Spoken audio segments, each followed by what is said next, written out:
So in today's video, we're going to be starting up a brand new series that's going to be going over a lot of the easier, bigger corrections that you can make at practice, things that you can put into play today if you wanted to, that you can fix very quickly and get your athletes improving that much more. Now, what this stems from is really the time of season that we're in right now. Here in Rhode Island, it's the middle of January. We are right in the middle of our indoor track season. And this is where a lot of younger athletes, a lot of newer throwers, they're just kind of starting to get into the full throw. You've been working on their standing throws, power position, probably doing a bunch of drills, and now it's time to get in the back of the circle and start really improving on their full throws. They've seen their teammates doing full throws, they've gone to meets and they've seen other people doing full throws. They've been working on it at practice, it's looking pretty good, but it's time to make some bigger, quicker corrections to get them over that hump and to get them throwing pretty far.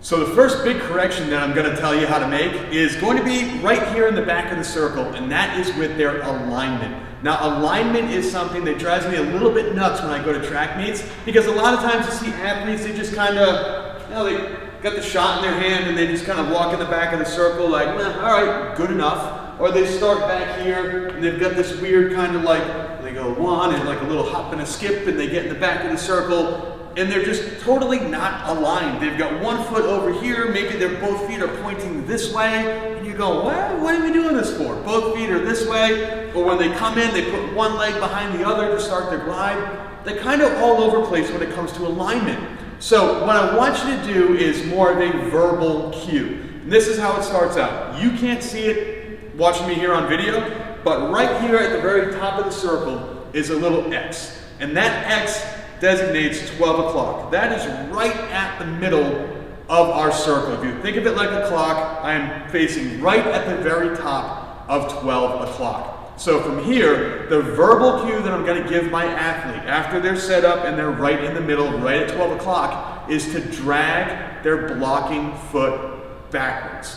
So again, as a right-handed thrower, that's my left leg.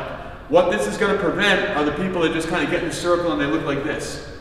Or they get in the circle and they're kind of like, they don't know what to do with this left foot. Maybe they start here, maybe they start here. And you're thinking to yourself, okay, if I drag my left foot backwards, my blocking foot backwards, that's going to keep me sort of on that balance beam. That's going to keep me in alignment. So I'm going to start like I've got the shot up against my hand. I'm going to go down into a glide position and I'm going to drag my left foot on the ground. I'm going to drag it backwards. Looks like this.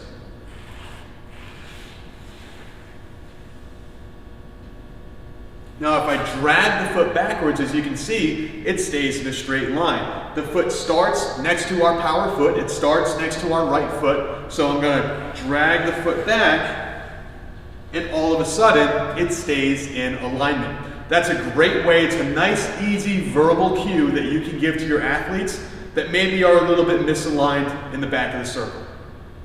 The next alignment issue that we need to talk about is when they then go to bring that blocking foot in, that blocking leg in to start their glide. And again, this is going to be another verbal cue, but it's also something visual that they can look for, and it's also something that they can feel for. Remember, athletes learn three ways. They learn by listening, they learn by watching, and they learn by doing. So by you giving them something to listen to, a verbal cue, by them looking and watching what they're doing, and by them actually feeling out the process and doing it on their own and doing it correctly, they're going to learn that much quicker. So the second part of alignment that I want to talk about is something that I showed a little bit earlier, which is when they bring that blocking leg in to start their glide, they actually cross the blocking foot behind their power foot. So instead of coming straight up and then going straight back, a lot of times they come in and then they end up going in the bucket. They go kind of diagonally in the back of the circle. So if you start them off and they're dragging that foot back, which they should be doing if they're having some alignment problems, all I want you to tell them is knees together and the toe to the heel. So bring your knees together and your toe to heel. And watch what this does, kind of that combo. They're going to drag the foot backwards and then it's knees together, toe to heel. Knees together, toe to heel. Knees together, toe to heel. Now, I always start to teach my athletes by saying toe next to the heel, so that way they're not kicking the back of their foot. But this is really going to prevent that idea or that common issue that I see a lot where athletes pull the foot in behind, their knees are spread apart, and then they start to glide, but they actually end up landing over here because that's where that foot starts to point. So if you're dragging the foot backwards to stay in alignment, you want to bring the foot up and bring the knee up nice and straight as well. So bring the knees together, bring the toe next to the heel. So they're going to learn by doing it, they're going to learn by listening to you say it, but when you're in that glide position, they're also going to be able to take a look at their feet. Now, it's not the best posture that you might want in the circle, but when they're doing drills like glide drills outside the circle, if you're working in stations with your athletes, if you got a big group, or if you're just inside when the weather's bad, when it's snowy or rainy at the very beginning or middle of track season for us, they can look down at their feet and they can actually see what their foot is doing. So by being in that glide position, they're kind of already looking at the ground. They're here. They can see if this happens, pulling that foot in. Especially with the crazy wild colors that a lot of these throwing shoes are now coming in, you can really get a good idea if you are on the other side of the foot or if you are toe next to the heel. So the last big problem that has a pretty easy solution that you can use really quickly outside of practice with your newer throwers is this weird knee under the throat glide starting position that I see with a lot of newer throwers. It's really strange to see because if they've been taught correctly, they understand power position. And if you understand power position, you know that you have to have your weight back behind your power leg. You're in the power position, your weight's all the way back behind the power leg, you've got all of your center of mass behind you, you should be able to pick up your blocking foot. But then athletes who are newer get in the back of the circle and they kind of get in this weird like knee under the throat, knee on the chest position. It's so uncomfortable, I can't even really get in it, to be honest with you. I can't even get in the position to show you, but it's this weird, like their butt is sitting all the way back here, their knee is right on top of their chest or right underneath their neck.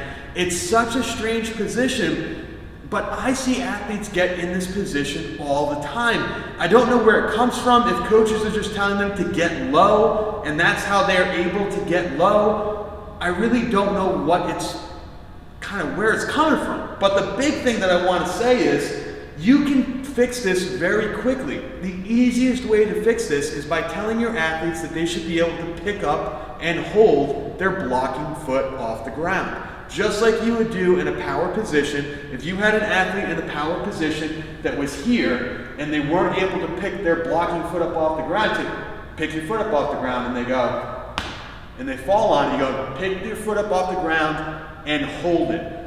So they'd have to kind of come back here. Oh, now I got it. Now I can pick it up and hold it. That's how you get them to get their weight back over the power leg. It's the same thing in the back of the circle. If they're in this weird kind of position here and their knee is under their throat or their knee is on their chest and they say pick up your blocking foot, well, they can't do it without falling over. So you said pick up your blocking foot and hold it. Now all of a sudden, oh, we're in a much better spot. Now if they can pick up that foot and it looks like this, now we're in a much better start to that glide position. We don't want our athletes low with their knee under their throat or with their chest on top of the knee. Pick up the foot. No, still can't do it. Still can't do it. Now I'm going to start to, oh, okay, now I see. Now I can pick up the foot and I can hold it. That means all my weight is on that power leg.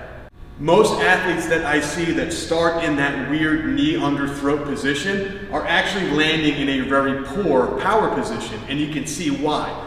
If you want to land in a really good power position with all of your weight back behind your power leg, then you need to start your glide with all of your weight on your power leg. So if your hips are all the way back in the back of the circle, and your weight is all the way back in the back of the circle, if everything is already shifted onto your blocking leg and your blocking foot in the back of the circle, where do you think it's going to be in the front? It's going to be all the way shifted, all the way back, and you're going to lose all of that power. So guys, that's just 3 really simple things that you can do. Very easy fixes, very simple fixes, things that you can do outside of practice to quickly correct your throwers during this time of the season. Stay tuned for our next video. We're going to be talking about some very common issues and some very easy corrections in the middle of the circle. And then finally, our third video is going to be going over some very easy fixes and some very easy corrections, things that you can do very quickly in the front of the circle.